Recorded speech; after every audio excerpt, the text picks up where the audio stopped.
When Ryan's when it's time to begin, it's on the Rewind Around with John Pollock and waiting. The A-team that makes sense of these things we see in the ring every week on TV. It's Rewind Around for Monday night. Download it Tuesday morning from the Post Wrestling site. It's Rewind Around for Monday night on USA Now on the John and Wade Take the Mic. Hello and welcome to Rewind to Raw. It is John Pollock waiting here at Post Wrestling, following Monday's edition of Raw from the TD Garden in Boston. How are you tonight, Way? All right, John. How are you? I'm doing well. I'm actually feeling the effects of this weekend. I think I'm starting to get sick. Oh no. Uh-oh. Yeah. So, anyway. Hope you get some good sleep. Drink lots of fluids. Sure. Yes, I will. I will report back. I'll be fine. But nonetheless, definitely feeling it at this hour. But lots to talk about tonight, and there was a lot to talk about this past weekend. So if you want to go back, Way and I spent 2 hours discussing AEW Revolution on Sunday night. You can go back, relive that event. We also have a show covering UFC 285. Did you see any of the John Jones fight? The 2 minutes and 4 seconds that it lasted, Way? Or did this not come across your timeline? I think I saw a clip on Twitter just of the submission. So, yeah. That was it. He's back, and he won in very impressive fashion. So if you want to hear that thought expanded over an hour, UFC 285 post-show with myself and Eric Marcotte. But Way, tonight, Boston, Massachusetts. For whatever reason, Boston, it was the city where Vince McMahon decided, you know what, I'm going to go take in a wrestling show tonight. I'm going to go attend Raw. I've got to see this Johnny Gargano Finn Balor match in person.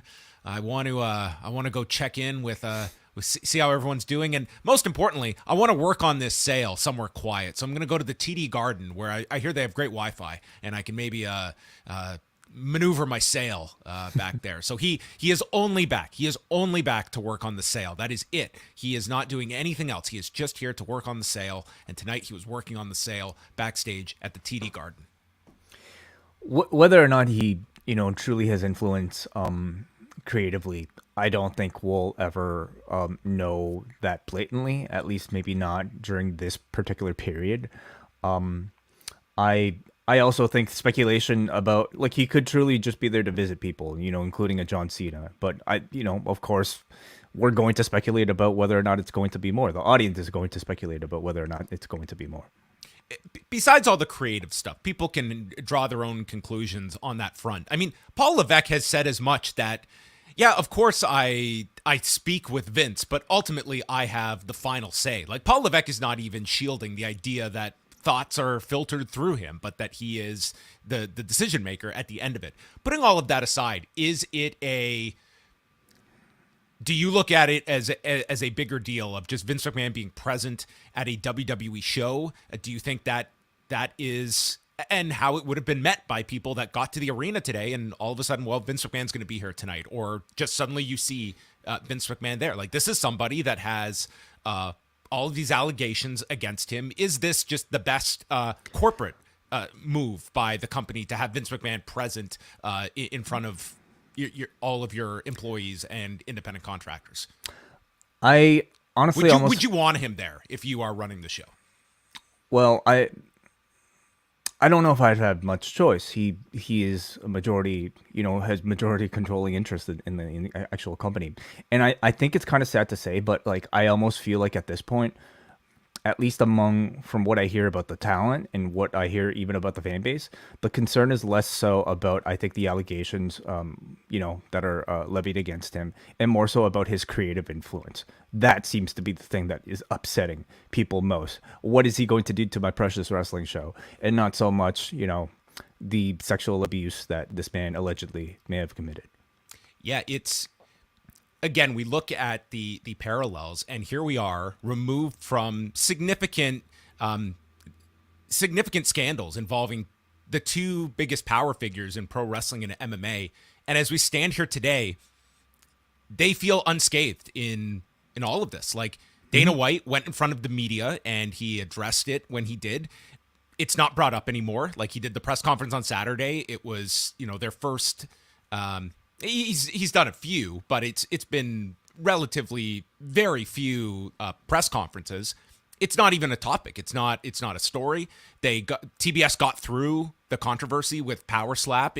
Power Slap has its detractors, but it's not so much because of the New Year's Eve incident. It's just the taste of the particular show. Mm-hmm. And you're right. Like with Vince McMahon, it's not about the hush money payments or going into the details of such. It is this guy going to ruin the bloodline angle? Like that is more of the focus. And maybe that is for a fan base, it's like, that is the concern. It's I'm not dealing with this man's personal life. I am not dealing with looking underneath the rock of this man's skeletons in his closet and victims that could exist. This is my 3 hours of entertainment, and I don't want this guy to mess up my entertainment. And that's how a lot of fans are going to approach this. And exact same for MMA, sports, entertainment, musicians. That is going to be it's very interesting when you look at figures that provide you entertainment that you enjoy and what weight their discretions are going to hold on your ability to consume that entertainment. Even when it comes to, the conversation of the sale, how much of a factor do you think that is? I meaning like, the Vince McMahon allegations, how much of a factor is that on just the entire conversation?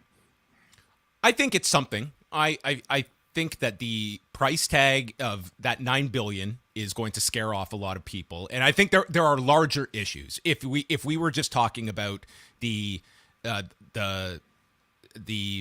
hush money payments and all of that in a thriving industry where Endeavor could take on that kind of debt, I don't think I don't see it as a deal breaker, but I do see it being a factor for some of being in business with Vince McMahon, the optics of it, but I don't see it ultimately destroying a deal. It's something that I would imagine is there, and others that are not going to have that same issue. I mean, again, not to compare all the same situations of Dana White and Vince McMahon, but it was like, Endeavor, Dana White conveyed as much. Like they were pretty upset, but they weathered that storm. And I think ultimately it was not as though they felt that a punishment was warranted. And I think if they saw a great value in WWE and they had the partners and the ability to take on such an enormous purchase, Vince McMahon's allegations were not going to preclude them from doing so. Yeah. So I like, there isn't a whole lot to speak about beyond this is the first known event that Vince McMahon has attended since last summer when he stepped down, which was the retirement that, of course, as Nick Khan informed us, anyone who thought that was a real retirement was just, you don't know Vince. You don't know. Of course it wasn't going to be a real retirement. I mean, come on. So there you go. He was backstage at Raw. Do you expect him to be present around WrestleMania weekend? Yes, I do. I would think that there is, just because of the sale talks and partners that are going to be around and such. And if Vince McMahon is the one spearheading the talk of this sale, is he going to want to have a presence on a weekend like that in LA in a major media market when they are taking over the city for a week? Yeah, like I don't know why anybody wouldn't expect him, John. Like I'd expect him in the same way that I would expect many of the shareholders, or at least executive board to be present at WrestleMania. It's the biggest event of their year. It's their Super Bowl. He wasn't on the last earnings call. But that's an earnings call, like he doesn't have to appear publicly necessarily. He could just go in and take in the show and say hi to the people backstage. I certainly at least expect him to have a presence, or I wouldn't be surprised. How about a public appearance of Vince McMahon? That can go beyond WWE television and into just an interview, a sighting. I mean, outside of, like, where have we seen Vince McMahon? It has been like, photos of when he had that dinner a number of months back with Brock Lesnar and Pat McAfee and such. Other than that, like, what public profile has existed for Vince McMahon post-scandal? Yeah, I mean, the man's going to have a private life. He's going to go out and eat, and if he's going to be in town, he'll be out in a restaurant eating. So, but I don't anticipate him making public appearances. I think there's still like a lot of hot water around him. Even the question of whether or not he's in charge of creative, they seem very like cautious about that and wanting to make sure, to let the audience know, to let the staff know that Vince McMahon is not back in charge creative. And could this have been just a way to kind of ease in? We could look back 6 months from now and say, yeah, this was like him just kind of, dipping his toes back into the pool. But at the moment, it still seems like a very sensitive topic. Sensitive topic, but also one that, had that music played tonight, what was that audience going to respond to in Boston tonight? Sure. Yeah, absolutely. I guess sensitive in the way that the talent might perceive it and the audience might perceive it. More so the talent. I don't think they care that much what the audience perceives, but it seems pretty unanimous that like talent is happier with the way things are.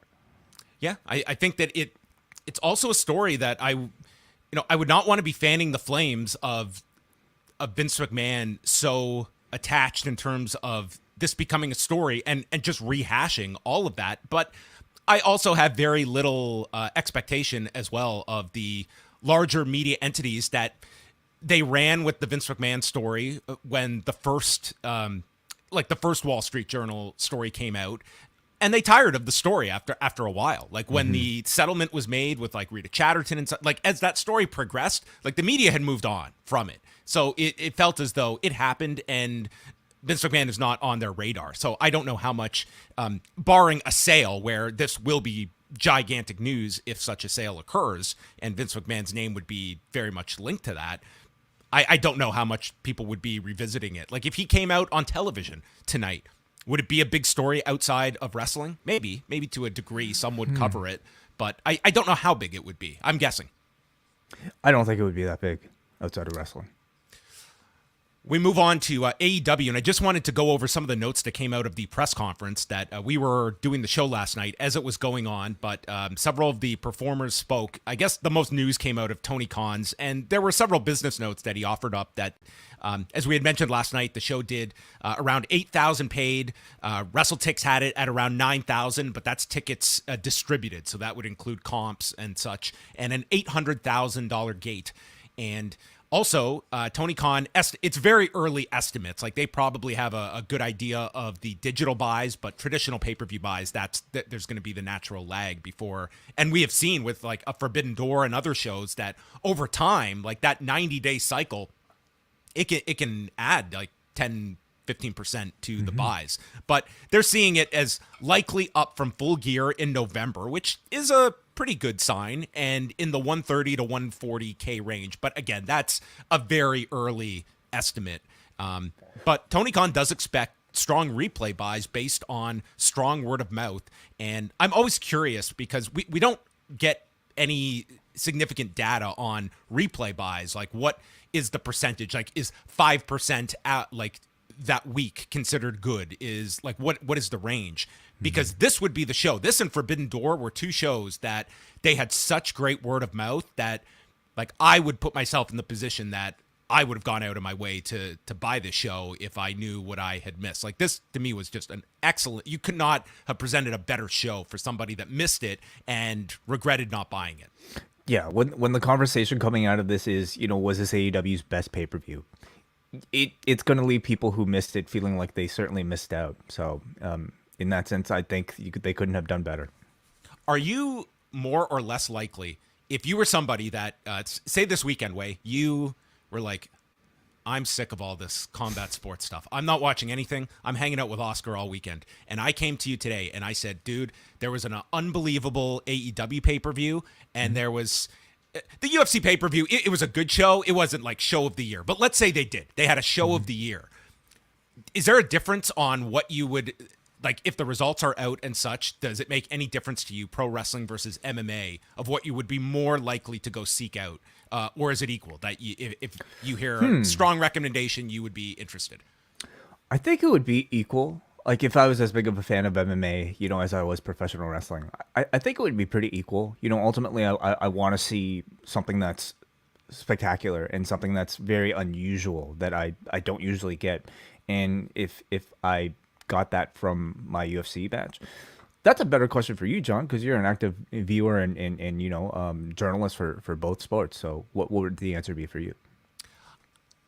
Yeah, for me, it was, I would think if I was hearing like a fight of the year candidate, I would be absolutely watching it. And same with a wrestling show. Like for me, I'm I've also found over the years of doing the show, I'm certainly in the minority where spoilers have never interrupted my enjoyment of something going in, that I know that it's a 5-round decision, or it's the outcome of a match that doesn't affect it. And I think there are a lot of people that the result does matter if they go in knowing that. And I think sometimes sports, it's more, once it's over, it's over.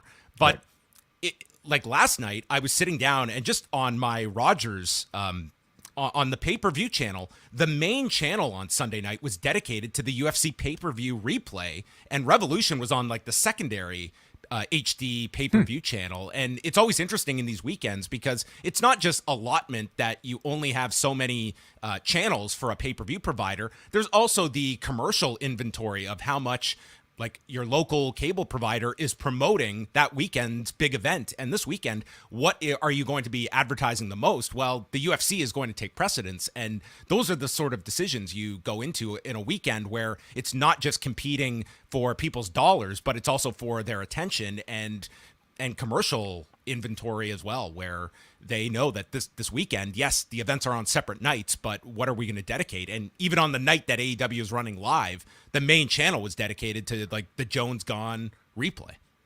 So should Tony be as upset with Dana as he was about what is it, that Castle show that took place? Oh, Clash at the Castle. I wonder who booked this weekend first. I guess that's the question.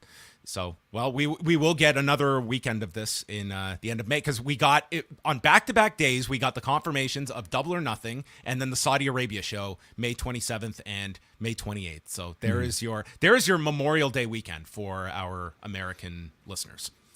Other things, 12,000 subscribers for Honor Club, which Tony said is ahead of the projections that they had by this point. Do you view that number? He says doubled in recent weeks.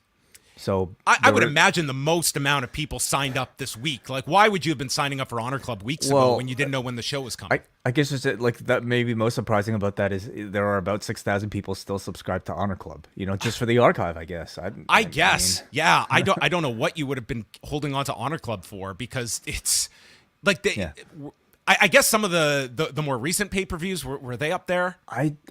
Maybe up until the most recent one. Correct me if I'm wrong on that chat. They're up there now, so you can certainly go back and watch if you want to see like the FTR Briscoe series and such. But I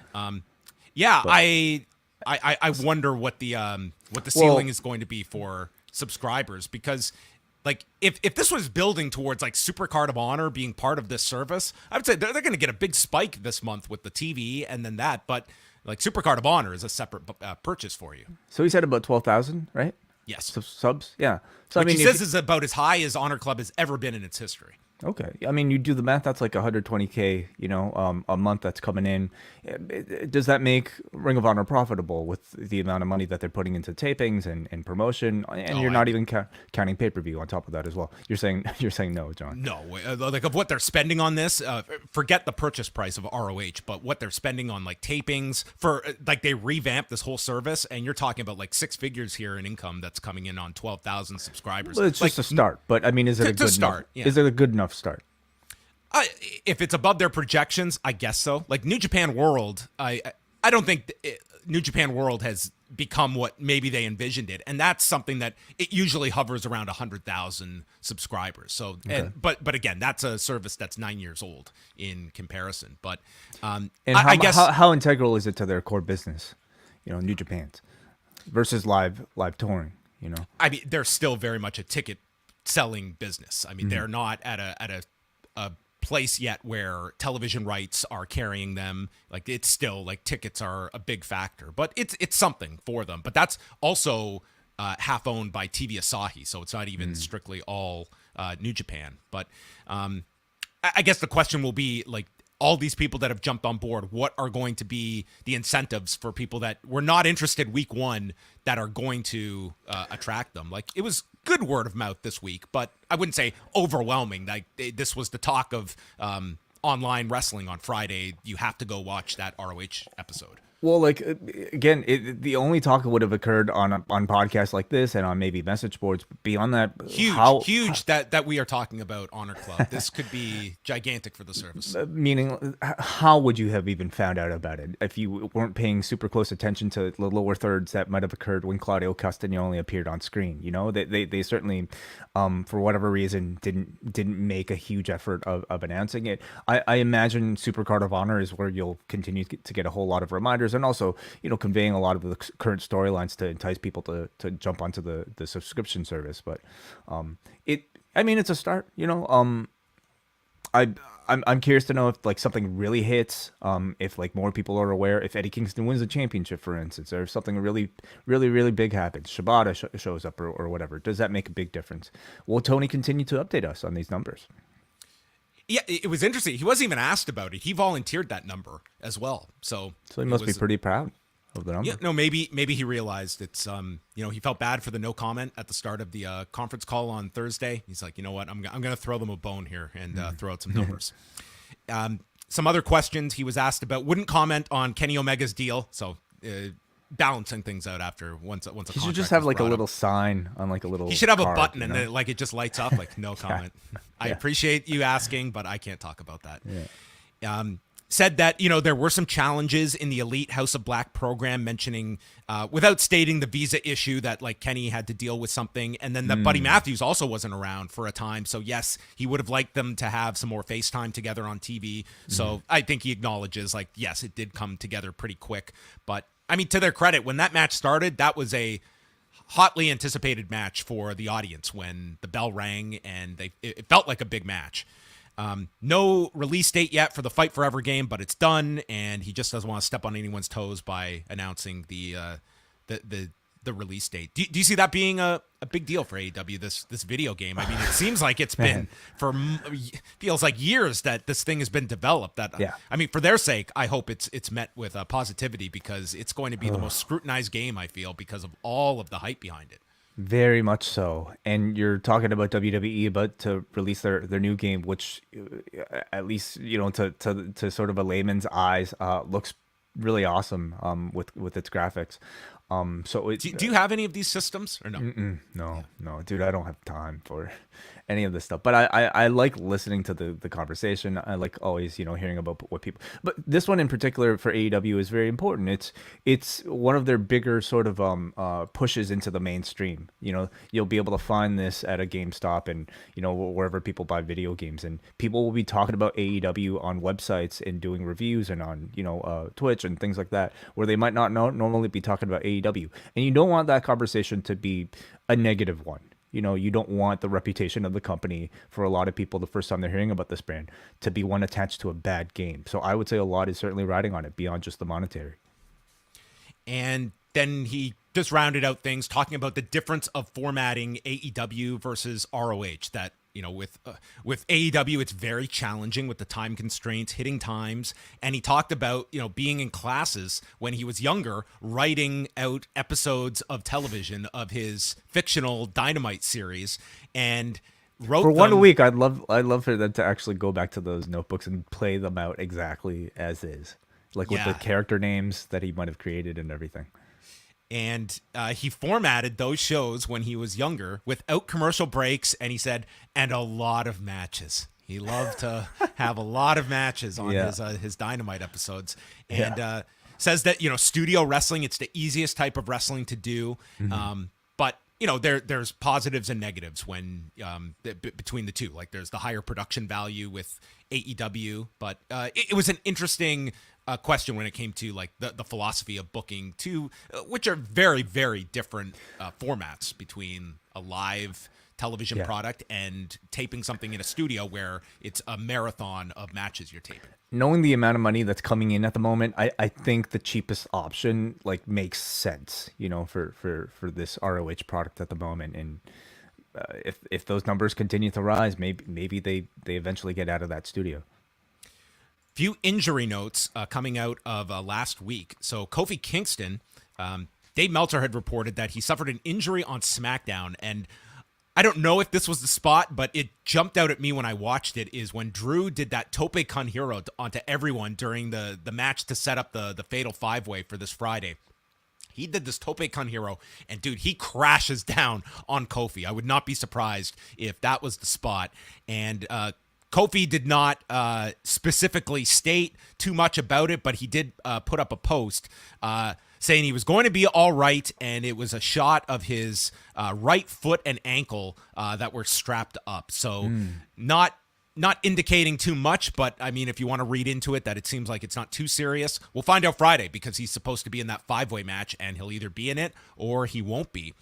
The other was Ronda Rousey, who was in the sling on Friday that you saw, and was going to be the tag match that they flipped into a singles match with with Tegan Nox and Shayna Baszler. And Wade Keller reported afterwards that she had re-aggravated a prior injury.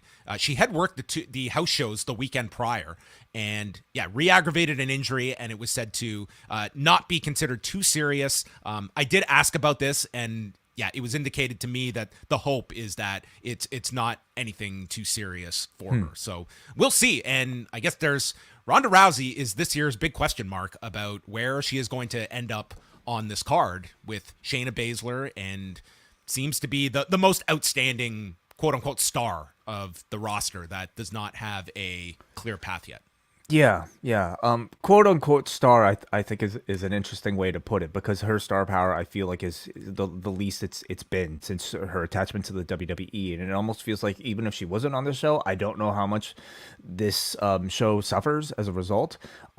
It seems like she's currently going to be involved in something with Shayna Baszler in a tag team setting, and what options are really out there for a tag team in the women's division on a SmackDown that feels like a big match? Only if they do something where Damage Control cost Becky and Lita the tag titles, because that 6-woman that we'll get into, it really does not need the tag titles. Like, that's my only thought, is that maybe they get the match. Well, Damage Control are involved already. Well, that's what I'm saying. Oh, you mean they cost them and they drop cost them them other people against your team, whether it's Ronda and Shayna or a team on SmackDown, and like, what's what the else? other team on SmackDown, even with the titles attached? You know, like what's that other team that might significantly justify a big difference? Dude, it's like Raquel and Liv is like your only other option, and that seems like I mean, that is a match you can do with Ronda and Shayna, but it doesn't sound like a big match. But by all accounts, even if Ronda was healthy, it feels like she's going to be part of like a mid-card match that I don't know if it'll make that big of a difference. Yeah. Anyway, that's the outstanding one remaining for WrestleMania. So ESPN is going to be sending their crew to cover WrestleMania. So that's great exposure for WWE to get that ESPN attention that week. And leading the coverage will be Daniel Cormier, representing ESPN on this WrestleMania coverage. So maybe after all these years, we're going to get Cormier and Lesnar, the sit-down interview. Yeah, maybe. Brock doesn't tend to do those, but I mean, in this situation, he did one on ESPN that year going into WrestleMania, the year when his contract was up, if you remember, going into San Jose. I mean, it's very sparing that he does these, but I could see him. Maybe Daniel Cormier's question could be like, dude, you really needed an opponent this year for Mania, didn't you? Why didn't you just call? Cormier Lesnar at Mania. You think well, who knows, man? This will only drive up speculation. Do you, if you had to put money on it, do you think Cormier could still make a run for a professional wrestling match? He'd have to get in shape. He would have to get in shape. He's been retired for a few years at this point. It seemed that, that Extreme Rules thing, it seemed like if they were interested in it, like the door was open to do it. I'm just surprised that, that was very close to happening in UFC a few years ago, to the point they did the angle at UFC in 2018. Never happened. And then it seemed like you had the door to do it in pro wrestling, and they've never done it. I also don't know how big that would really be, but I bet you it'd be bigger than Brock Lesnar and Omos. And these Saudi Arabia cards, they don't book themselves. So anyway. Yeah. SmackDown rating on Friday night, 2,451,000 and a 0.59 in the demo, and number one on television, way ahead of Shark Tank that only did a 0.48. There was a time SmackDown and Shark Tank were neck and neck, and now they've pulled ahead of Shark Tank. So look at that. Sami Zayn is swimming with the sharks on Friday nights and coming out on top. Rampage did 394,000 viewers and a 0.10 in the demo. They were down 4% and 6% respectively. Number 32 among cable originals. And this replaces last week's number as the second lowest 18 to 49 number in Rampage's normal time slot. So not a great number for the live show going into the pay-per-view, and was their lowest 18 to 34 number since December the 2nd. In its normal time slot. The Countdown show right afterwards, also not a great number, 184,000 and a 0.04 in the demo. Definitely the lowest of the Countdown specials that they've ever produced. The average last year of the 5 specials was 240,000 viewers, 0.06. Did you happen to see the Countdown show? I did not. No, I didn't, but I feel like I saw probably a lot of it on the buy-in, and I almost wonder, like, if they continue to format the buy-in this way, is there much value? Is there much sort of, there's always value, and I think attracting people that aren't watching AEW to, getting involved in your stories, but not for somebody like me who watches week to week. Yeah, I think it's a tough time slot, because I would say if you're watching this Friday night at 11, you're probably watching Rampage, and I don't know if you're necessarily capturing anyone that's just trying to get a catch-up. I think it is very valuable to get that thing up on YouTube immediately, and day of, if people watch that, it's a quick half-hour watch, and it's very well produced. Like, it's a well-produced special that they do. It's... but this one, I don't know. It based on the buys, like this Countdown show being down so much, it didn't seem to indicate a lack of interest in the show, just a lack of interest in the Countdown special. New Japan held their anniversary show today. I actually watched the whole show. I was just going to briefly go through some of the highlights on it. They had 2,020 people, which by the time the main event took place sounded like 9,000 people, and not 9,000 at a WWE arena, like 9,000 real people. Zack Sabre Jr. and Kosei Fujita took on El Phantasmo and Kenta. So they seem to be building up towards Zack Sabre Jr. and Kenta down the road. And you've got all these different... Kenta is going to be facing Sonata in the second round of the New Japan Cup, while Zack will be taking on the winner of today's match with Umino and Yujiro. But they gave Fujita quite a bit of shine in this, and he gets this overhead belly-to-belly on Kenta, and he goes for the Kimura that he's been taught, but Kenta, one step ahead, reverses it into game over, tapping out Fujita in a nice opener in 9 minutes and 20 seconds, and it looks like Zack and Kenta at a future date, maybe at the April 8th show next month. Tama Tonga, Satoshi Kojima, and Toru Yano took on Will Ospreay and Aussie Open. Very little of Ospreay. I mean, the man's learned how to work six-man tags. You just disappear. So a lot of Aussie Open in this match. They won with a Coriolis, and that was after they stopped a Koji cutter from Kojima, and they get the victory there. Minoru Suzuki, El Desperado, and Ren Narita against the House of Torture, Evil, Sho, and Dick Togo. And, the House of Torture, this was an awful group, and everyone panned their matches. And then you heard people stating, well, if crowds had been allowed to boo, this would Who be said such. that? Oh, Come this was a defense of House of Torture. That man, they'd be such over heels. And you know what? We have fans back, and dude, they don't care at all about House of Torture. And now they just beat them like drums. They're so nothing. I feel really bad for Sho. I feel bad for Evil. Evil's a really talented wrestler. I'm not a fan of the gimmick in any way, shape, or form. But he's a talented guy, and it's just, this thing is so past its expiration date. And Yo has just catapulted past Sho to me in the projections. But Suzuki, Desperado, and Ren Narita, I really like these three as a trio. Really fun stuff here. The Garrett was involved with Dick Togo bringing it in and choking Desperado, but Narita makes the save, and then Desperado pins Dick Togo with the Pinche Loco in 8:15. Lots of brawling afterwards, and focusing a lot on Ren Narita, and then Evil gets a bunch of chairs, places one around Narita's neck, and swings to drop Narita. So hold your breath for that showdown. LIJ's Tetsuya Naito, Shingo Takagi, and Sonata against Jeff Cobb, Aaron Hanare, and the Great Okan.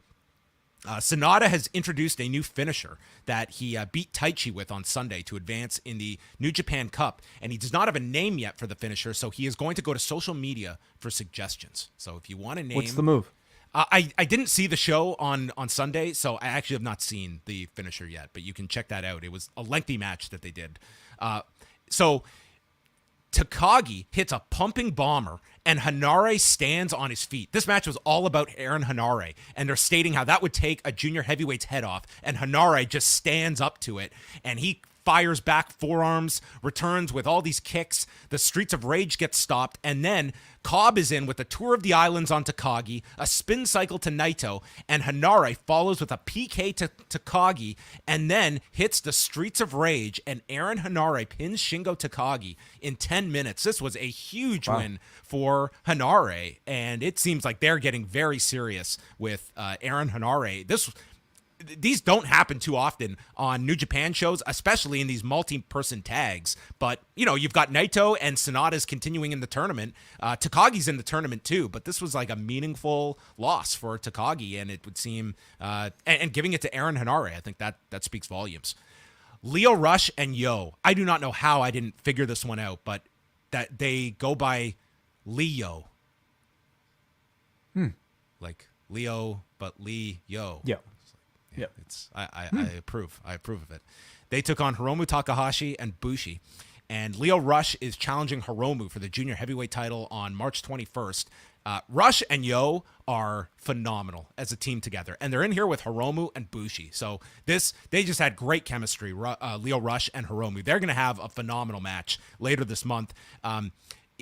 Lio Rush got a bad bounce off the bottom rope for his rush hour, but then hit the final hour splash onto Bushi to win in 12:56. But I'm looking forward to that title match. Yujiro and Shota Umino in the New Japan Cup. Again, a decent match.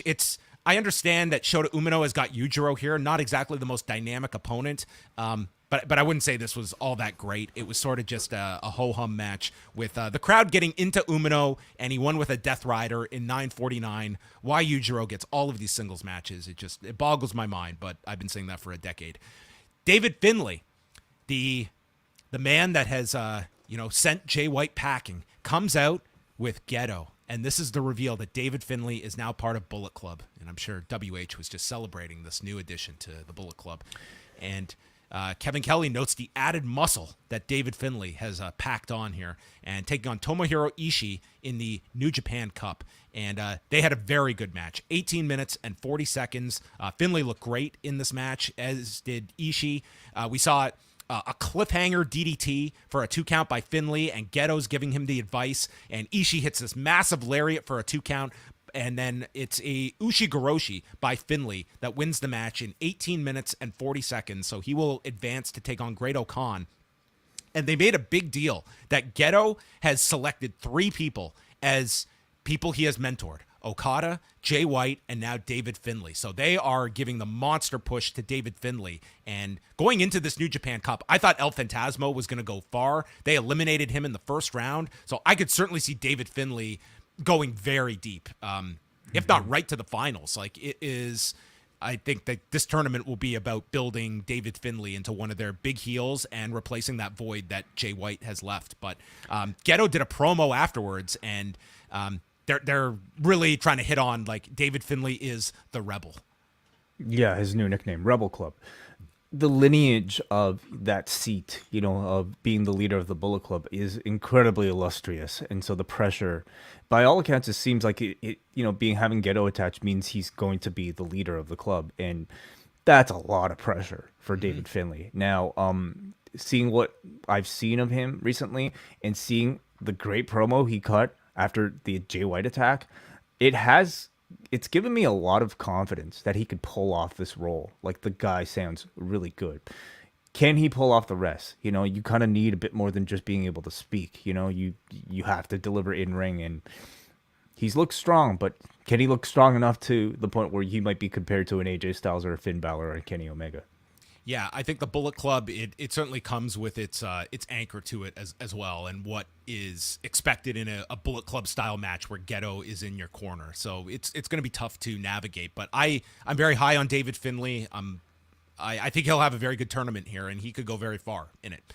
But the main event, it is Hiroki Goto and Yoshihashi taking on Kazuchika Okada and Hiroshi Tanahashi, the Dream Team, for the IWGP Tag Title. So it was Okada against 2 of his stablemates. And, man, this bell rings, and this crowd, they were so hot for the beginning of this. Okada's going nose to nose with Goto, and then starts with Yoshihashi.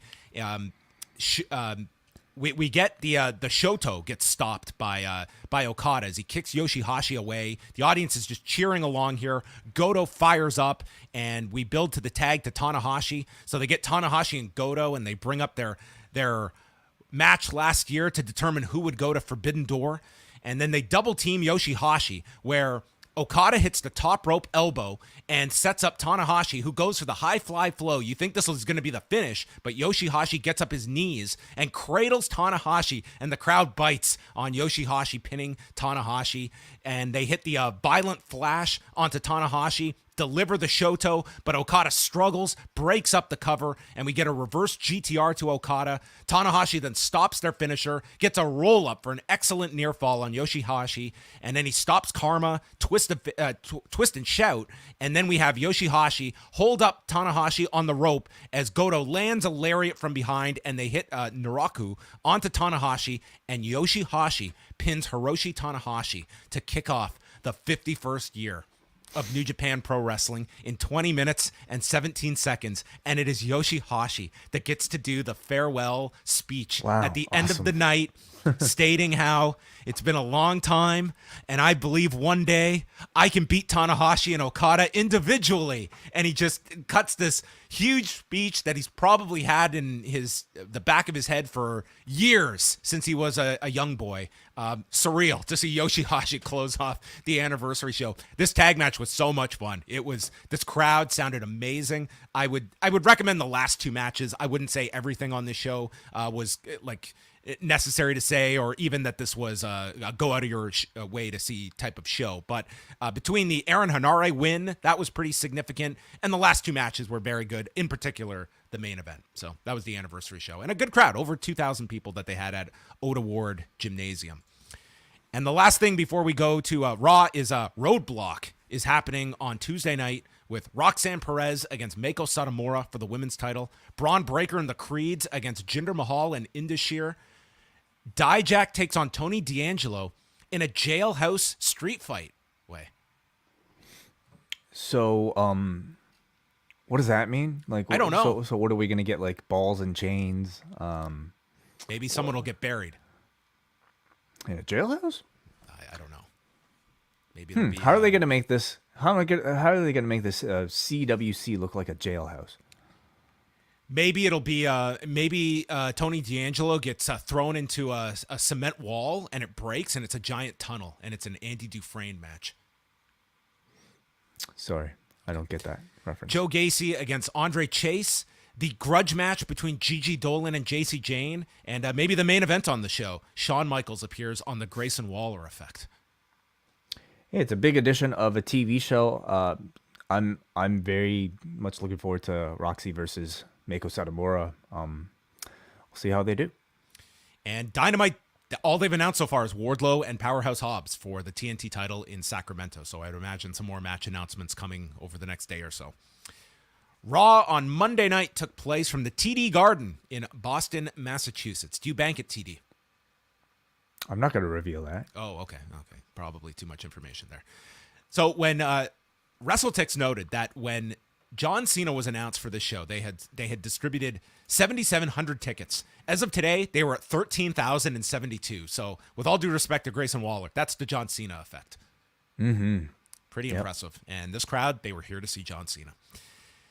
On main event, they had Carmelo Hayes beat Akira Tozawa and Gallows and Anderson. Remember them? They beat the Maximum Male Models. They just seem to be on like, dark match duty. They're on waiting for AJ duty. That's what they're on. Pretty much, yeah. Jimmy Uso and Solo Sikoa arrive at the building earlier in the day with Paul Heyman, and Heyman says that they have one more chance. Zayn escaped on Friday, so that means he's here tonight, and Solo, tonight you can solve the Kevin Owens problem, and Jimmy can solve the Sami Zayn problem once and forever. And as they go off, Heyman is by himself, and he calls Roman Reigns. Mm-hmm. The voice style. Call Gene. We didn't even go over all the stuff. We'll do it at the end. We'll save it for later. There is a Drive to Survive scene that I'm going to recap this Thursday. I was watching this by myself, and I had tears in my eyes. I was laughing so hard Oh yeah, I think I know exactly. Oh my god, dude. Haas is the most entertaining. I could watch the whole series on just Haas. I don't even need the other teams. They are so enjoyable. I think when you get to Otmar Zafnauer, he might be my new favorite. Okay, I have not met him yet, so I look forward to that one. Kevin Owens and Solo Sikoa is the first match of the night, and Solo is in control after a spinning heel kick. Owens fights back, and then we get Jimmy running down to distract Owens on the turnbuckle, and it leads to the hip attack against the barricade by Sikoa.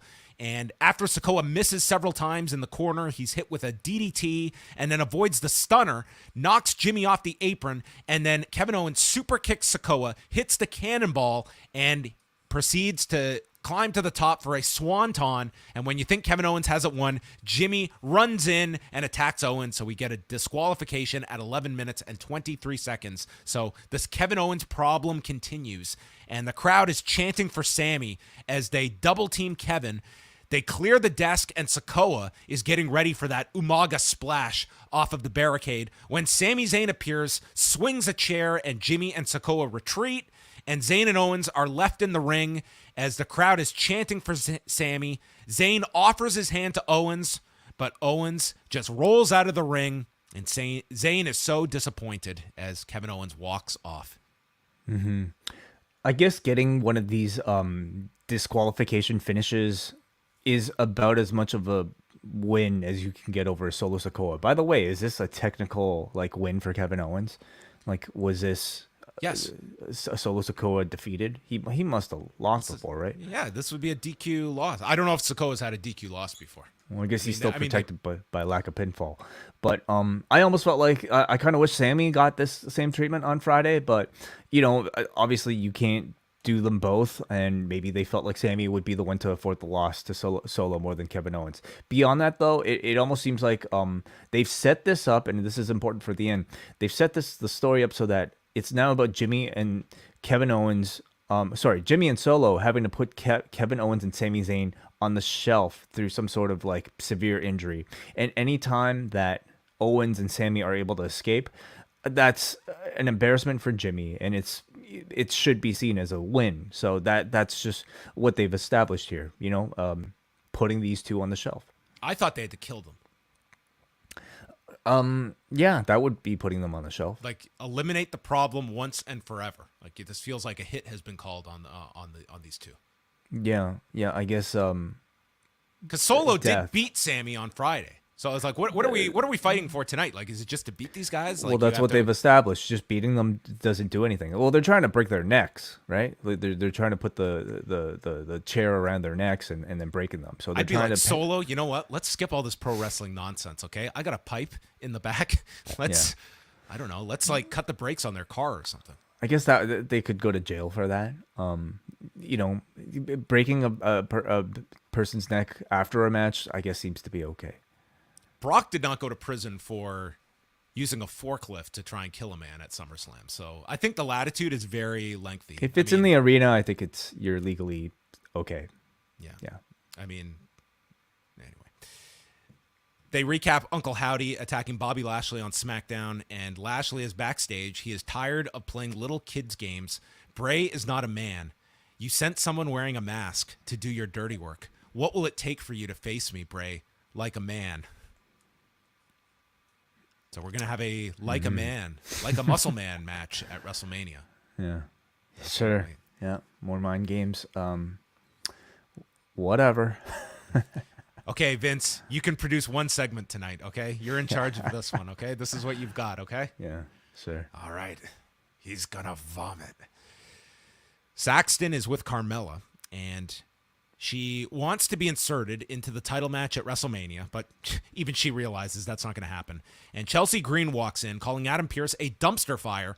And after tonight, Green says, we're going to go above his head to his manager, which is as much of a call to who was present backstage as we were going to get on this show. Yeah, pretty much, yeah. And they send Byron away, and obviously they are looking to put these two together, which they have a good chemistry together. They're already together, yeah. I mean, this seemed to be a pretty official union here. I like the team. I think this is a show that needs especially characters in the women's division with some actual personality and, who could attract heat. And I think both of them could do that. So it kind of freshens both of them up. Also, during the breaks, they were promoting that SmackDown is going to be coming back to Toronto. This follows the house show over the weekend, August 18th at the Scotiabank Arena, which tickets will be going on sale this Friday. And this was the return to Toronto that Edge had vaguely alluded to at that Raw last September about, we'll probably be coming back here in around a year, and I don't know how many more I'm going to have in me. And that sparked the whole retirement discussion when he gave that speech at Raw. I'm gonna make a wild guess that he's not retiring on an episode of SmackDown in Toronto. I don't think so either. Now, will this be the last appearance I'll have in the city? He can't wait. He's a Raw talent. How could he possibly show up on SmackDown? You're right. Yeah. Well, are they not doing a draft at some point after Mania? I haven't heard anything about a draft. They certainly could. Yeah. Well, anyway, you're right. If not, how could they get around this? It'd be illegal. Yeah. Yeah. There's more than just our normal borders. There's a Raw SmackDown one to account for. Bianca Belair, who, dude, she is literally just like, keep me busy until WrestleMania. Takes on Carmella in a non-title match. There's a handspring moonsault by Belair, but Chelsea is distracting the referee for the cover. So Belair is hitting punches in the corner, throws Chelsea into the timekeeper's area, and Carmella gets a roll-up, kick out, KOD, and Belair wins in 8 minutes and 58 seconds. And then Green jumps Belair from behind, and as they're double-teaming her, Asuka runs down and sprays blue mist into Chelsea's face. And when you watch this replay, she sold this like she had been hit like that, what's it called? Like that scene in Jurassic Park where the dinosaur gets into... Or the Dilophosaurus. Yeah, with Newman in the car, in the little truck. Yeah, that's right. That scene scared the hell out of me. That was the scariest scene in Jurassic Park, was like, oh, what happened to him? Mm-hmm. Like, just this liquid comes out at you. Anyway, Chelsea sold it tremendous. And Asuka and Belair just stare at one another before they gaze at that WrestleMania sign. What is in store for us? And they're both thinking, how are we going to kill 3 more weeks until we get to this damn match? Oh, God, I know. Crowd was pretty cold for this. This was another show that I think came in with a lot of hype, but hype for its talking segments, not so much for the wrestling. And they were Cena, the Bloodline, it's like these are most Raw crowds. This is a gigantic crowd. This was like 13,000 people. When you come out of this edition of the show, you ask somebody what was worth watching. It's not the wrestling matches. The matches were not built up to be anything all that significant. It's the post-match angles. It's the talking segments. That's what they've kind of built a reputation for. So I don't really blame these crowds for sitting on their hands during some of these, especially when there's just no consequence attached to the matches. They're excited about the angles to set up the matches they're not going to get to see in person. That's it, yes. Zayn walks up to Kevin Owens backstage, and he doesn't know what to say, and the bloodline is too much for either of us to take down on our own. This is not a ploy. I'm not trying to make everything okay with us or to be best friends. We don't even have to team up, but we can only do this together. I know them. I was in the bloodline, and Owens cuts him off. I know you were in the bloodline.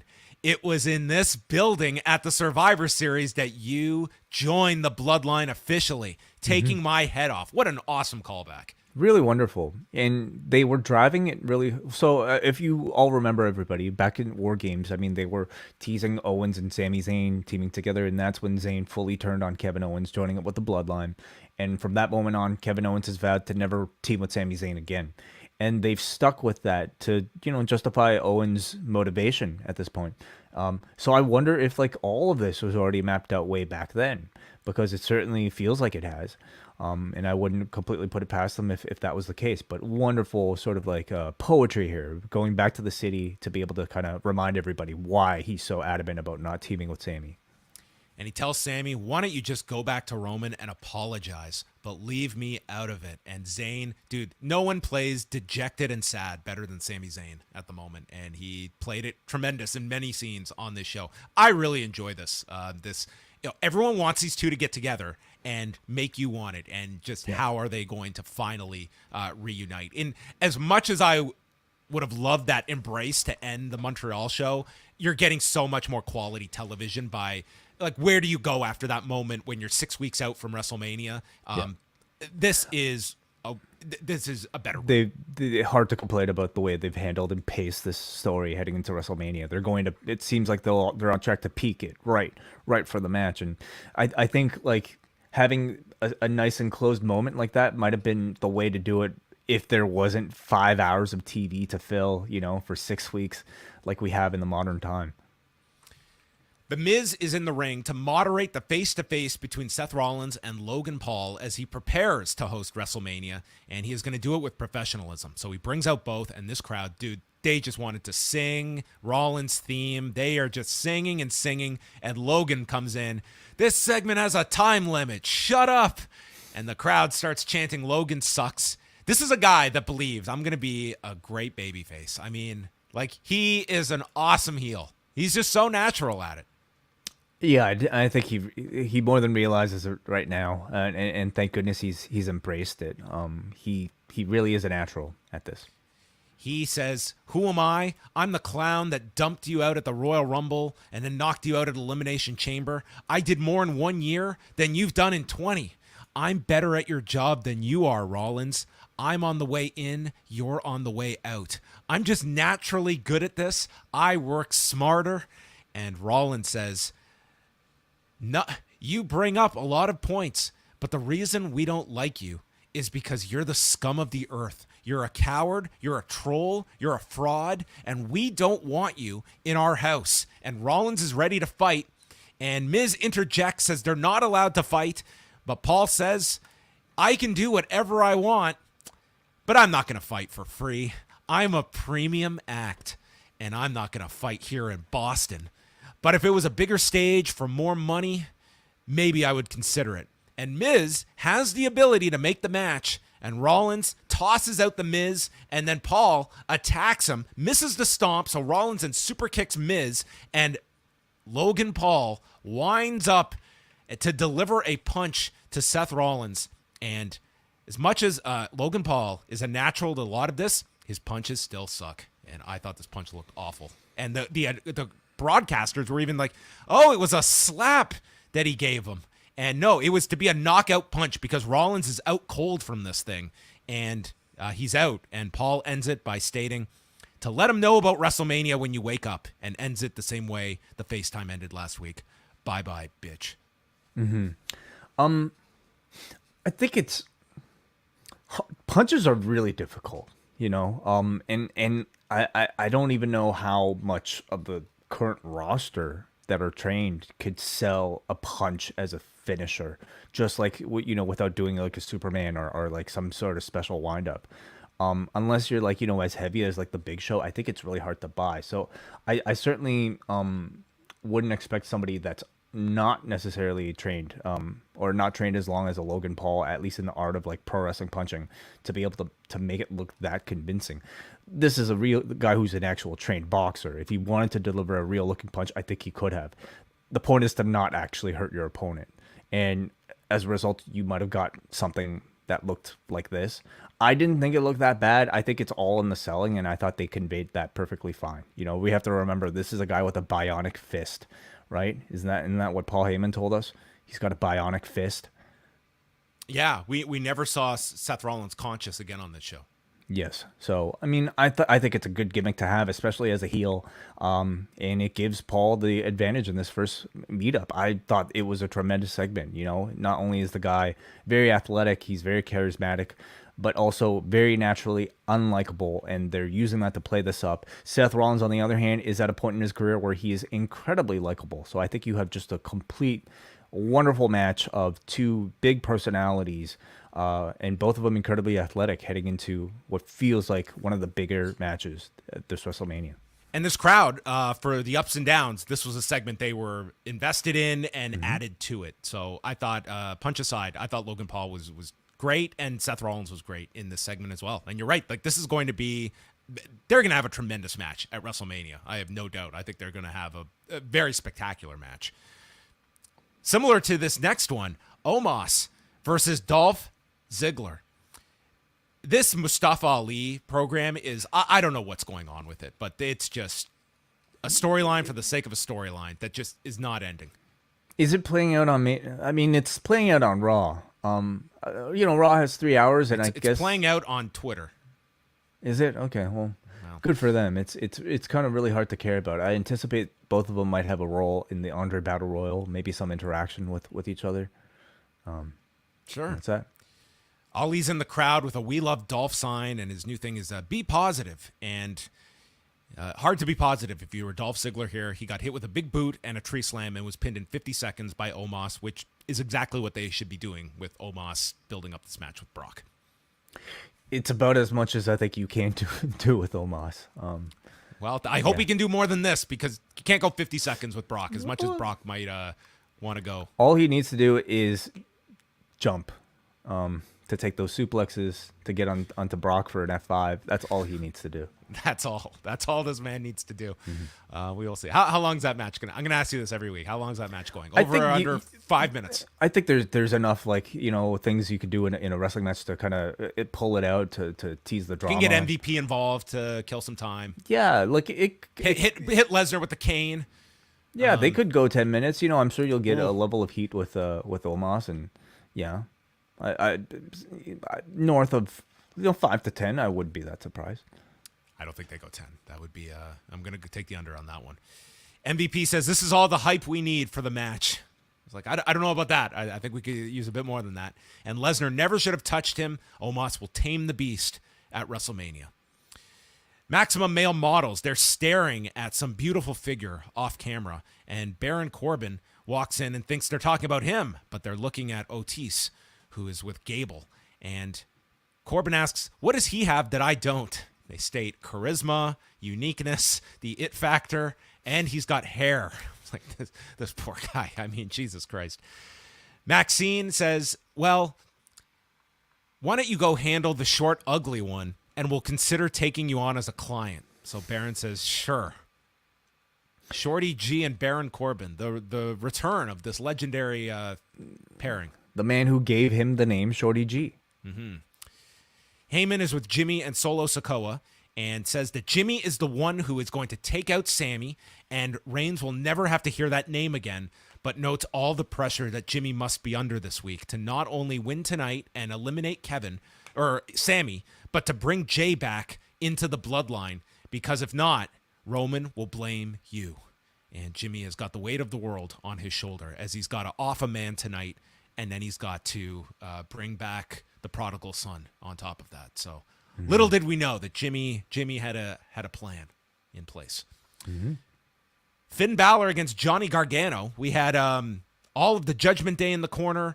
Dexter Lumis is out there. Outside of a Rhea Ripley Charlotte video package, not a whole lot dedicated to Rhea on this show, nor Dominic. But I guess might get that on SmackDown. I think they're building more of that on SmackDown at this point. Mm-hmm. Gargano hits a suicide dive and then a slingshot spear for a 2 count. Balor ends up. It's when Gargano hits the cannonball onto Dominic that he re-enters the ring and is hit with the double stomp, shotgun dropkick, and as he's climbing, Edge's music hits, and this pauses Finn Balor's motion, and Priest and Ripley run to the entrance. There's no Edge, and Edge comes through the crowd, and he pushes Balor off the turnbuckle. One final beat, and Gargano pins Finn Balor. Lumis then drops Priest, and Edge spears Balor and screams at Balor that this is not over. Action in the match, was obviously very good, but reaction to this one was not that much bigger than Belair versus Carmella. The match was not treated as a big deal at all, and it's a reminder that this is not NXT. They have not put much momentum in terms of value behind a Johnny Gargano. Had a decent appearance at the Elimination Chamber, but zero follow-up beyond that. Just kind of back to being a bit of a mid-card guy. They seem to have made a dance remix now of this theme that he's using, and that's just upset the internet that much more. Biggest reaction in this match was for Johnny Gargano attacking Dominic. And beyond that, he got the win here, but you're not left thinking about Johnny Gargano whatsoever. So what happened here? They recapped Roman Reigns and Cody on SmackDown, King and Queen of the Ring on May 27th in Jeddah, Saudi Arabia. And Byron Saxton catches up with Edge. With the tagline, "It's all happening in Jeddah." So it's not just King and Queen of the Ring. It's King and Queen of the Ring. It's all happening in Jeddah. So. That's going to be a mouthful for Bray Wyatt. Yeah, it will be. Well, So we've gone from large-scale international event to now we're actively working in the city into the tagline. It's a reminder of what this entire deal is about, promoting the reputation of the country and tourism of Saudi Arabia. We are several years now removed from the murder of Jamal Khashoggi. Time to lay on the sport washing a little bit thicker. Jeddah, Jeddah, Jeddah. Make sure you say it every single time you talk about the show. Let's make the people paying for this happy. Yeah, they might be auditioning for the Public Investment Fund. Mm-hmm. Yeah. Saxton catches up with Edge. He says that Balor cost him a match that he should have won against Austin Theory. So tonight I cost him a match that he should have won. So we're now affecting each other's careers. And he is calling out Finn for next week in the ring if he's got the balls. So although this sounded like a match challenge, this is a confrontation for next week. So this is not a match that they're having next week, but presumably the angle to set up WrestleMania. Mm-hmm. Nikki Cross against Piper Niven. They showed a video of Piper destroying Candice LeRae last week and stated that she has suffered an AC sprain in her shoulder after this attack. And Nikki goes to attack her by raking the eyes. The bell rings, high cross, and then Nikki goes for a swinging neck breaker. It's blocked, and Niven hits her the move that was called the Loch Ness, the black hole slam. But boy, did this not look good in 57 seconds. She really struggled to get Nikki up and around for this slam, and Piper Niven gets the victory. Very short match. Unfortunately, I mean, this was not a long match, and the finish, which was the most important part, did not look good. So, bad looking finish. I think also the win needed to feel a bit more dominant than this, even though I think they wanted to give Nikki a level of protection, and maybe that's why ultimately it just ended up being for everybody. There was just no time for this on the show. It felt really just like shoehorned into this show to fit. Very forgettable segment by the end. And on that note, Rick Boogs is trying to deadlift a production truck, and Elias enters and quizzes him on his notes and says that Elias says, "I took the fight to Lashley. My star power is rising," and he wants Boogs to go out there and do it himself. So he dares him to go tell Bronson Reed, tell him, "I want to fight." So Boogs says, "Okay." So he walks up to Bronson Reed, and Bronson Reed listens to him, walks up to Elias, "You want to fight me?" And then Elias is all confused here. "You said that I wanted to fight him?" And Boog says, "You told me to say that you wanted to fight him." "No, I said you wanted to fight him." Ha! Broken telephone. Yeah. I mean, I thought it was fine. Like, we see some pretty bad, backstage comedy. I thought it was decently cute. I think got a good reaction. Most notable about this entire segment was that you saw Cody speaking to Kevin Owens in the background. So, seemingly teasing some association, and maybe even Cody being the glue to stick Kevin Owens with Sami Zayn. Yes, he's going to mend the roads between Kevin and Sami potentially after this damaged relationship. Night 1 of WrestleMania will feature Becky G performing America the Beautiful. Becky G, related to Shorty? Half cousins. Okay, cool. Top of the third hour, John Cena comes out and the place explodes. Man looks taken aback as he walks out and gets this looked emotional reaction. Oh yeah, he was very moved by this big pop in Boston. And told us Stu was not working today, unfortunately. Oh, poor Stu. Well, he's out. Place is going wild. And as soon as he goes to talk, Austin Theory comes out. And he says he respects John Cena. "I only became a wrestler because of you, watching you as a kid with my mom. And to thank him, he has a gift for John Cena, a gift that is bigger than any movie role you're ever going to get." And the crowd, they're continuing to chant for Cena. And Theory proposes a United States Championship match at WrestleMania, to which Cena says, "No, not interested in your gift because you have not earned the right to give it." Cena goes on to explain, "I've been watching the show and I just don't care. Just like all these fans don't care about you because we don't believe you. We don't believe you because you're a generic kid wearing sneakers, wearing sunglasses indoors that has no heart. And believe me, I understand. I walked in those shoes. I'm like the ghost of Christmas future, and you're in the John Cena ruthless aggression phase at the moment, which is fine, but that's the phase that I almost got fired, which is a true story, in 2002, before his career was saved. Could you imagine what I look at it two ways, one of which, wow, did they avoid a disaster by imagine like this guy had been cut and who knows what happens. I also look back, how many potential breakout stars have been cut over the years or were just squandered? Yeah. Cena certainly is like an incredible talent, but if he was not the guy, they would have picked another guy, and I feel like you would have also had a pretty Be successful Matt Morgan right run. now coming out, right? It could have been, yeah. It could have been Heidenreich. Stuttering and Yeah, sure. The blueprint. Yeah.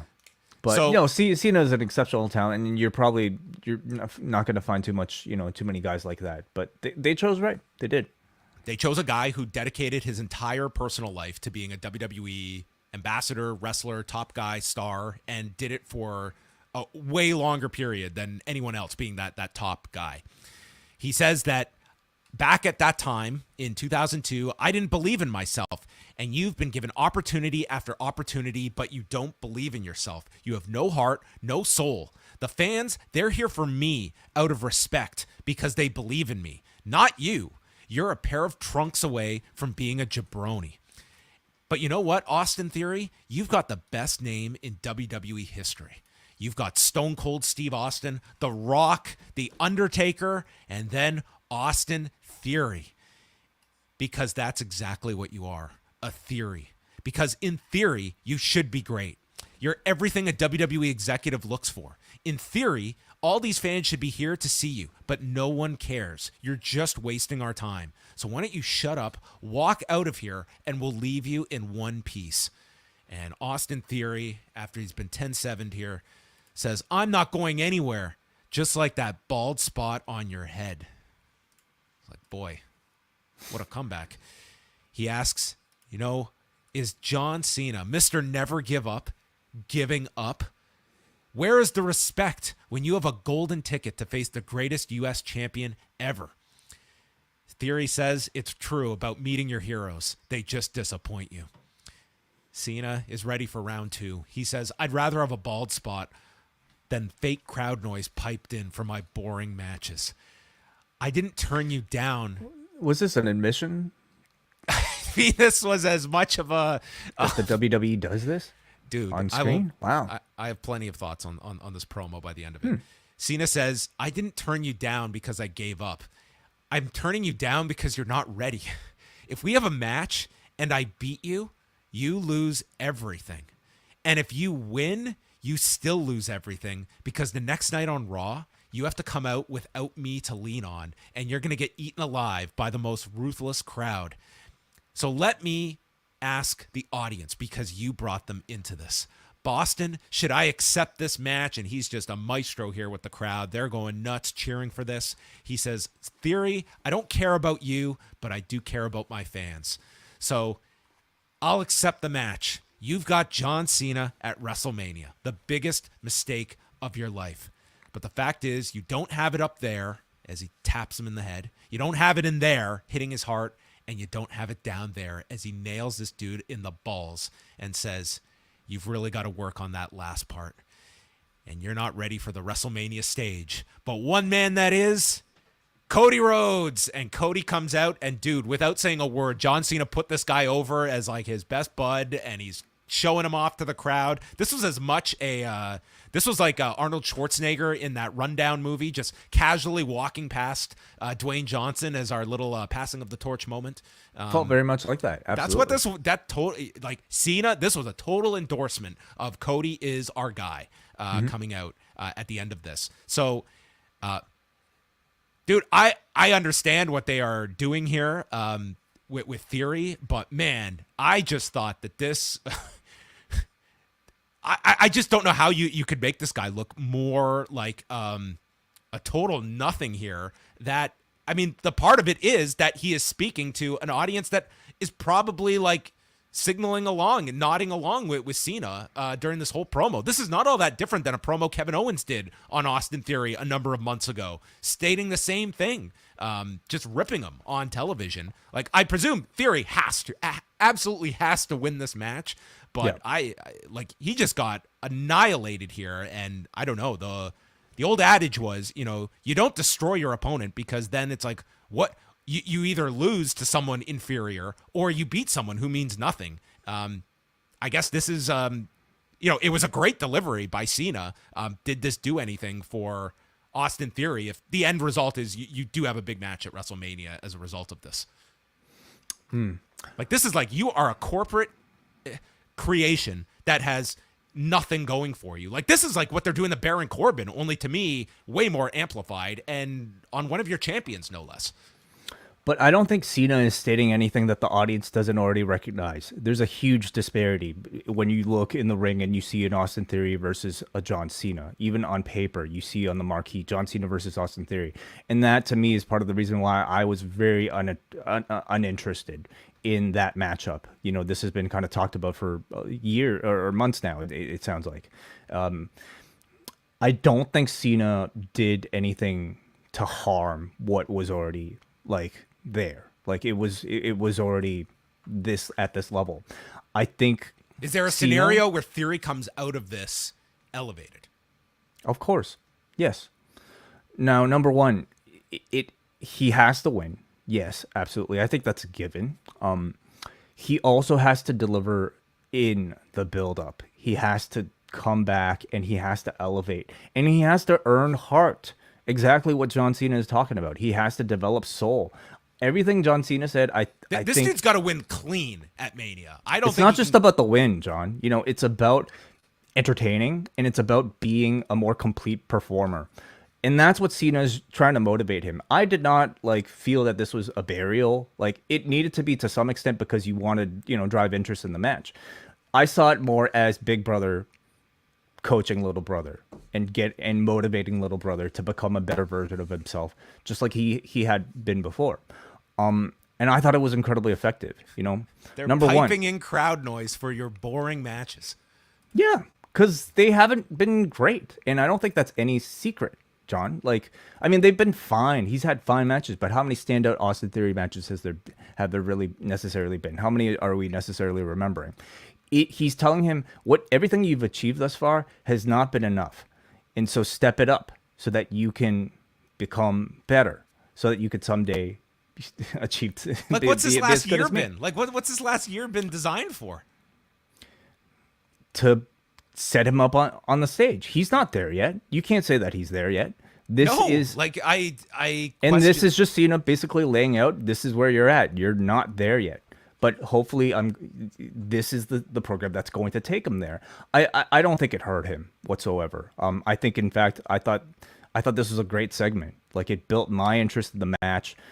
Cena came out here and he felt like The Rock when The Rock came back for the Cena program 10 years ago. He brought a real seasoned veteran sensibility that made him sound almost godlike coming in here. He was able to deliver the story in a very engrossing fashion, was able to play off the other guy's jabs really well, able to use his surroundings off the cuff, talking about that guy's sign. I think he was incredibly sharp, and I really actually enjoyed the way the story was portrayed. Cena, when you look at it on paper, I didn't see much in this at all. But when Cena is able to line out that he sees in Austin Theory a younger version of himself, I thought, okay, this match makes complete sense. And he had to embarrass Theory here to ultimately motivate him to get to that next level. So I guess I found most interesting was the way that he portrayed this as a lose-lose situation for Theory.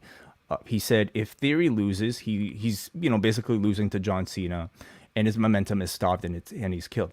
What's most interesting was when he said even if you win, you have to answer for the win in front of an audience that will eat you alive. So what does he mean by that? He's got to come out and have a kick-ass promo the next night, is what it sounds like. So it sounds like even in a kayfabe sense, what does that mean? He says so if you win, the audience will hate you more than ever for beating me. Is that what he's suggesting? Well, and you won't have me to lean on. Like, you almost take it that it's like you beat me. It's like Is he saying you're if you in beat this me, spot because you're paired with me at Mania, and then you come back down to earth after. but why is that bad? Why is that a lose-lose situation for Austin Theory? Because you're terrible. You're at a low level, and without me, you go back to your terrible level. But if he beats John Cena, why would he be considered a low level? He's the U.S. champion, and he's considered at a low level. Like, we're already throwing out the idea like this, like these wins and losses are, they correlate to your star power. Like, this guy, when has he lost matches? Like, this is not a promo about you're on a losing streak or you're just not, like, this is like, you've been given everything, you're being pushed, but you're not over to the audience. So even beating me, you're still not over, and you're not going to have me to elevate your WrestleMania position, because the next night you're back to just your regular level. You're not over. Yeah, I guess I don't know if I necessarily took that part about him winning to be like, hey, like, you could beat me, but you're still not over, so the crowd's gonna eat you alive. I took it more like to this mean, whole promo was like, the audience doesn't care about you. Like, that is, you're not over. That is the whole message of this promo. And why isn't he over? Well, that is the whole sign of it. Like, you don't feel this. You don't have anything that distinguishes you for the audience to care about you. You have not made any connection with the audience. So I think your hope is that he has, you're right, a great build-up. He certainly, coming back after this promo did not, like, just got waxed here. Needs to have some great segments leading up to this. They need to have, to me, an incredible match. And I don't know if Cena's going to have an incredible match in 2023. And it just seems like a lot is on Theory here to really put out the performance of a lifetime over these next couple of weeks to differentiate himself and kick into a different gear. So it feels very real, in the sense like they are throwing Theory in the deep end to either get over, or maybe like, you are not someone that we are going to go all the way with, because you can see like they have pushed him to a level, but they have not just put a rocket on him. And when you set up those stakes, does that not make this a compelling match? I thought that the segment, it was a great segment in terms of John Cena's performance. Am I more interested in this match? I guess you're curious to even see, if you had Cena build-up. come out here and like somehow like portray Austin Theory as an equal, I wouldn't buy that. I wouldn't buy that with John Cena. So why are you interested in this now and you weren't, say, Because 24 hours ago? Because this is a bigger test for Austin Theory than simply beating John Cena. It's about it is about beating John Cena, but it's also about whether or not he can elevate himself to a level beyond what he's currently at, to a level where he's worthy of being on the same stage of a John Cena, I mean, just the fact that they were putting him with Cena for a Mania program, like, you would think like that's what they want. But out it of didn't feel earned. And that's what Cena is saying. You haven't organically earned this spot. So I can either embarrass you on the biggest stage, or you can earn it by the time that we actually have the match. Yeah. Well, it was an interesting segment for sure. And Cena is he's tremendous in these segments. Fantastic here. Yeah. Yeah. So how, I don't anticipate many more Cena appearances in the lead up. I mean, I could be wrong, but Austin Theory is going to have to, do a lot of the heavy lifting, and these writers are going to have to provide really good material for Theory to kind of carry on this storyline throughout these weeks, because this segment I thought was really strong, but John disagrees. What did you guys think? I didn't say I disliked the segment. I just don't know. Listen, in 5 years, we'll either look back at this as a blip, or we'll look back at this as like this was a turning point for Austin Theory, and look where he was, and now he's this big star, and John Cena was the one to get him to that next level. So we'll see. They obviously want him in that level. He wouldn't be working with Cena if they did not. Kathy Kelly interviews Sami Zayn and wishes he could say Kevin Owens was just being stubborn, but he's right about war games in this arena. But everything's different now. The match with Jimmy is about survival tonight, and if he fails, it's going to be the end of Jimmy, but it's not going to be his night tonight. Chad Gable against Baron Corbin. Gable landed on his feet from a moonsault, took a backbreaker. Crowd was dead for this, and Corbin tried to wake up the crowd, and in doing so, Gable applied the ankle lock, and Corbin tapped in 2 minutes and 11 seconds. So he is not going to get a modeling contract. No. Yeah, at this point, man, Shorty G beat King Corbin. So it kind of tells you where it's at, and I guess they're just building to another character refresh. So, yeah. Yep. The next WrestleMania trailer was Top Gun Maverick with The Miz and Maurice with a knockoff of Kenny Loggins with Highway to Hollywood that they had for this on top of it. Was this Maverick or the original Top Gun? I don't recall this scene in the new one. Maybe this was the original. I haven't seen the original. Me neither, so I feel like I can't really judge. Yeah. How did you like the parody? I feel like I can't really judge. I haven't seen the original Top Gun. Oh my God, you haven't seen the original Top Gun? Yeah, imagine all the sleep you're going to lose knowing that a stranger has not seen a movie that you enjoy. Rollins and Logan Paul is officially added to WrestleMania. And then out come our new tag champions, Becky Lynch and Lita. And Becky calls them a pair of legends. Lita thanks her, but also needs to thank their equalizer who comes out. It is Trish Stratus. And Trish did warn Bayley in Toronto last year that if she didn't shut her mouth, and with that, Damage Control interrupts her, Bayley sees right through them. They're selfish. Says, Trish and Lita, you're the reason that we are here in this ring, but we're also going to be the reasons that you never come back. So Trish says, I can go from retired to unretired just like that, and proposes a match at WrestleMania, which Bayley accepts. Kai and Sky look surprised, but then they attack, and Bayley walks right up face-to-face with Becky, and she's surrounded by Lita and Trish, and the segment ends. We have our 6-woman tag added to WrestleMania, and becomes the question of, I guess, Ronda Rousey and Shayna Baszler, which are the two people that are unaccounted for at WrestleMania, and you would have figured, like, the tag titles would be some hook for them, and I guess you can't throw that out with the time they have left, that you could do something, and like the belts don't need to be on Becky and Lita. The belts don't need to be, be contested by Shayna and Ronda. Like if they want to do a tag match with Raquel and Liv, they could do that. To be quite honest, I don't think the tag titles add a whole lot at all. They're probably the most worthless belts in the entire company. So, I thought the reaction to the segment was pretty mild. I think we're used to seeing Trish and Lita return so often that like the pop for their returns might be pretty strong that first week, depending also where they are. But beyond that, I don't know if the audience feels it's as special. But that said, you look up and down this roster, and a Mania match is kind of requiring a level of star power, and there just isn't enough of it to go around, so that you have to go back to the well with Lita and Trish. What I do really hope for though is a bit of story beyond just, hey, it's Lita and Trish. I think both of them are amazing. The fact that like they're still able to kind of come back, year after year and like deliver like pretty strong performances. But I think we need a bit more than just the return pop. We need some motivation for the both of them. Why do they give a shit about this? Beyond getting a WrestleMania moment, what's at stake for them? So I hope to hear that. Next week, Edge calls out Finn Balor, Elias and Bronson Reed, a whole week build for that match. Bianca Belair takes on Chelsea Green. Main event, Jimmy Uso against Sami Zayn with Solo Sikoa in the corner.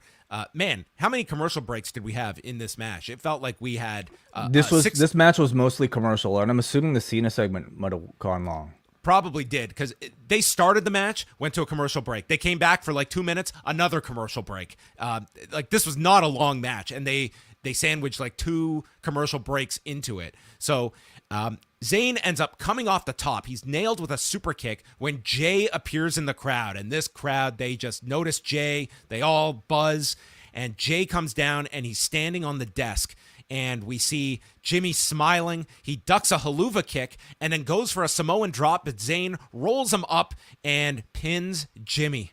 And Jimmy is devastated. He lost the match. And therefore, Sammy is alive. Yeah. So he needed to won beat this match. Well, he needs to win the match first so that he can break Sammy's neck when he's already down. He's got his brother right there. They could break his neck after a match. Yeah, they could have. Yeah, he really shouldn't have just kind of. Solo was gone. pinned him on Friday. Like, why didn't they kill him after that? When they tried to, and then Sammy got away. Okay. Yeah, so you got to pin him first, and then you can proceed to do. So the match gives you the legal right to attack the person that you want to eventually break the neck of. And then once they're down, you can proceed with the neck breaking. And they didn't even get to stage 1. So that's too bad. Major failure.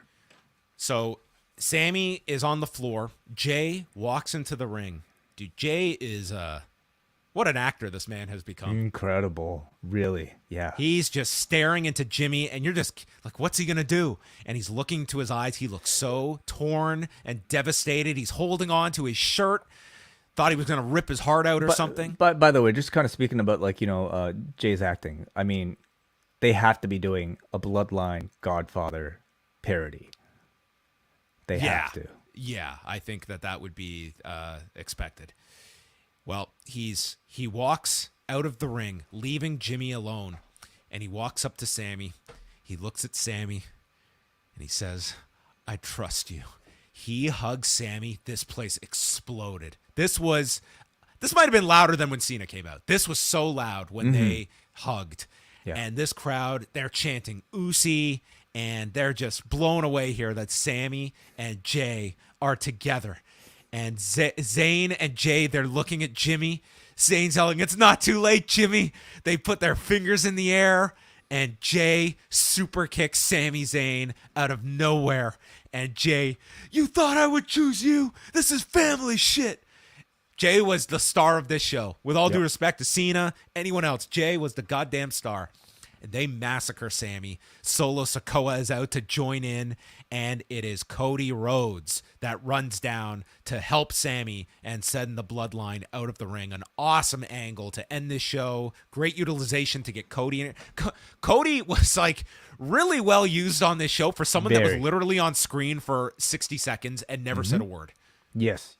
Three separate scenes with no dialogue. And it was like you had the Owens tie-in, the Cena endorsement, and then the main angle at the end. And it was without Cody ever talking. Completely agreed. Yeah. I really, really love the way that they tie Cody into this. I mean, first of all, they've done a great job of setting Cody up as a friend of Sami Zayn's and somebody on the same journey as he is. Somebody who's actually was very supportive of Sami Zayn being the one to take over Roman. And now that Sami couldn't do it, we have Cody in this situation. Beyond that, Cody is also here to save Sami Zayn and to stop the bloodline beyond just him beating Roman Reigns. We saw the interaction in the back with Kevin Owens, and I think the prediction is that we have Cody be the one to bring Sami and Kevin Owens together.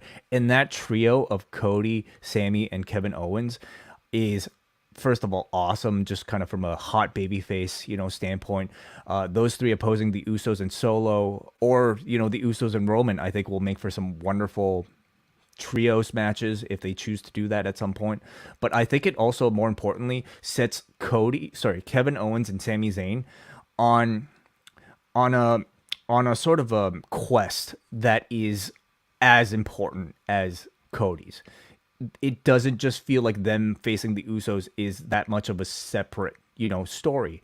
They are one part of the puzzle of this bloodline eventually being conquered. They are going to take Kevin and Sami are going to take care of Jimmy and Jay, and Cody is tasked with taking over Roman Reigns. The three of them have to work together, and the three of them have to all succeed over the course of this weekend at WrestleMania in order to finish this story. I love the way they tied it all together, and the segment was terrific, as all these significant bloodline segments have been, and it's because of the incredible performance mainly of Jey Uso here. His timing, his just ability to kind of delay the tension, the look that he gave Jimmy as if to, just simply express, "Hey, you're my brother. I'm sorry I have to do this, but I'm gone."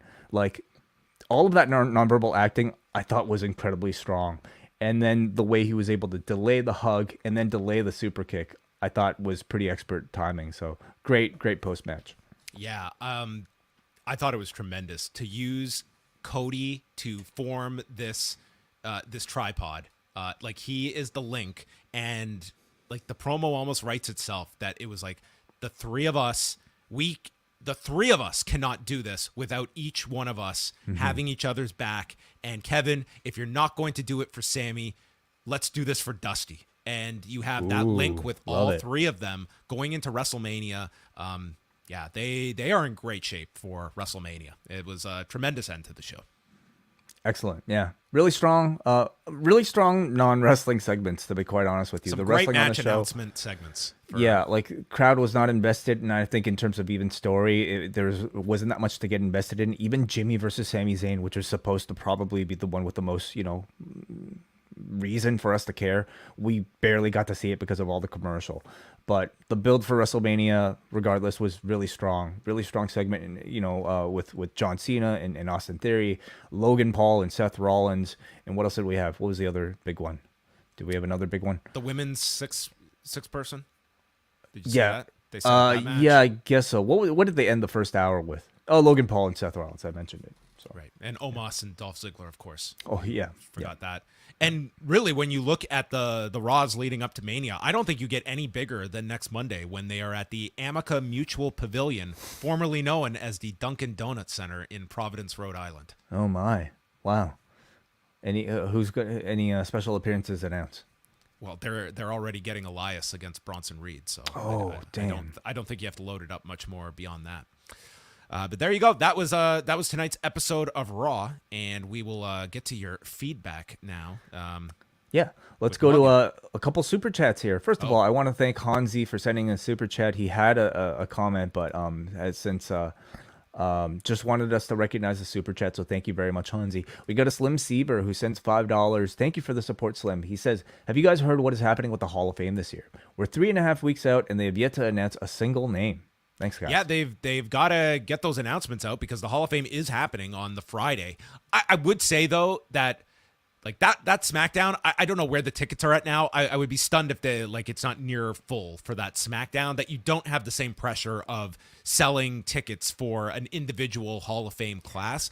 I would also argue you could get by with a much smaller class. Like last year, honestly, would you have been fine if it had just been The Undertaker doing his speech after SmackDown? Like, you do not have to have 5-6 deep. Like, you could get away with 2 to 3, and I think that you get SmackDown, you get an hour and a half of speeches, people are happy. As a show, yeah. But then is it truly a Hall of Fame if you're only inducting one person a year? Or is it just not a celebration of one individual's career a year then if you don't have an actual class? You could argue name me the class last year beyond The Undertaker.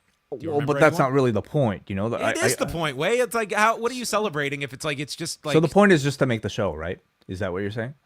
I'm just stating, like, it's not like they're running out of headliner names that I don't think you need to do a 2.5 hour show when you're tacking this on to SmackDown. If this was on its own night, yeah, you want to produce something, but it's like this audience had paid for SmackDown, and they don't have to even do a show. They don't have to do any of this, Like, what is the value of the Hall of Fame now? Is it just so that we can hear somebody like The Undertaker speak, or is there something more to it? Like, do they want to truly recognize, some of the people from the past that they want to bring back just to kind of give them a nice weekend of I don't know, attention? The Hall of Fame is a concept from like a decade plus ago that I think doesn't necessarily fit into their current WrestleMania model, and for this reason, I wonder if they would consider moving it. Like, would it not? Do it SummerSlam weekend, exactly. Would it something else? Like if you have a big name, like you can do that. Where, I mean, it is tough where a lot of these are now the Saturday night shows, and you do SmackDown the Friday, but. Like, you could do it, you could still tack it onto SmackDown, and it's less of a, you could certainly take it away from WrestleMania weekend, and I don't think it's all that. It's not taking a whole lot away from that weekend. It's not even like you're gonna draw the same amount, I feel, for that SmackDown the night before as you are with the Hall of Fame on top of it. Unless you have something big like The Rock. And I wouldn't have The Rock following SmackDown. Like, that is one you could do on its own. At a time when WrestleMania weekend was only WrestleMania and maybe an ROH show and the Hall of Fame was pretty important. Now, when you have 2 nights of WrestleMania, you have an NXT show, you have God knows how many other programs, you have SmackDown on a Friday. the Hall of Fame is just kind of like something you feel it almost feels like we have to do. And what's the point then at that point? So maybe they should save it for somewhere else. Yeah, but this late, you would assume like there's a decent chance it could be like a smaller class. Like you just don't have time to announce like a big class for this year. We'll see. But I mean, it is happening. So we have one more super chat here from Muggin, who says, "I'm seeing Cocaine Bear on a half off Tuesday, so hope you enjoy it." All right. Muggin also sent in feedback. Do you get to double dip on feedback? Yeah, sure. If it's super chat, I mean, it's the content's different, so it's fine. He says, I got to say, a lot of WrestleMania got set in stone in Boston, goes through the match announcements, and Jay's only connection to the bloodline is Jimmy, and I bet he won't take Roman's abuse any longer. It's a Chinese finger trap that Jay and Jimmy are in. They're going in further in order to get out, and I'm chomping at the bit to see what's next. Going in further in order to try to get out. Yeah, interesting. I don't know if that works. It's like you go deeper in the mob. I don't know if you get out that way. Interesting. I just read this book on the mob, so that's fresh on my mind. Really? Is it like a Chinese finger trap? No, I've never actually heard that term before. I've heard it. I've never seen one, but like I know what it is. Do you put your finger in deep to try and get it out, or and then your fingers get caught. Yeah. But do your fingers get out? Like that's the analogy here. Is like you go in deeper to get out. I don't think you can get out in a Chinese finger trap. I think you're stuck. Jimmy and Jay better have a better technique then. I don't know if they're trying to get out at this point. I think we're trying to get out. But before we do that, we have shows coming up this week, including Tuesday. We're going live, a special live edition of the Ask Away Mailbag Show, 1 p.m. Eastern Time for all members at postwrestlingcafe.com. So you can either submit your questions at forum.postwrestling.com in the Ask Away thread, or you can join us live and we will be taking calls. So that's Tuesday at 1 p.m. Eastern Time, all levels at postwrestlingcafe.com. All questions are welcome. And you can also jump onto video.postwrestling.com, where everyone is joining together and enjoying us frame by frame. Of course. Also this week, on Thursday, for Cafe members, we will be going through episodes 4 and 5 of Drive to Survive Season 5. And one of our listeners, JC, who is an expert in F1, she is going to be joining us to go through those episodes, as well as the race in Bahrain this past weekend, where we are going to talk about the dominance of Red Bull and how our fantasy teams are stacking up, how they performed. I had both good and bad this past weekend. So we will compare teams. I haven't even looked at my points. Did you do well this weekend? I think since it's so early in the season, like a lot of us are tied. So I think I'm like tied for 17th out of like 40. So not necessarily great, but not that bad either. So that will be out Thursday for Cafe members. Friday night, we have Rewind to SmackDown following SmackDown and Rampage. And then coming up this weekend, new edition of Postmarks with David Myers and Bruce Lord. They will be chatting with John Cena.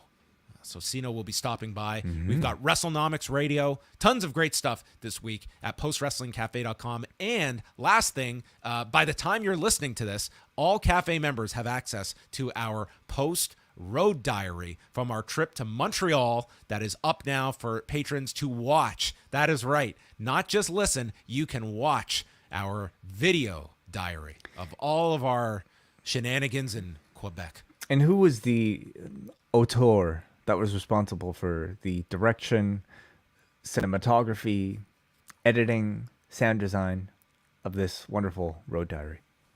I was going to create a credit roll because I did everything on this, including finishing this and then having to start from scratch at the beginning to rebuild this entire thing. So why?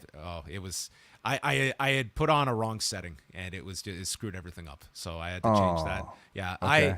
I have found my mortal enemy, and it is called vertical video. We did not get along during our first interaction during this trip, but we're going to revisit it again.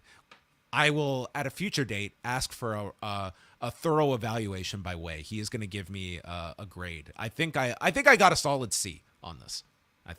I think that's for the audience to decide. I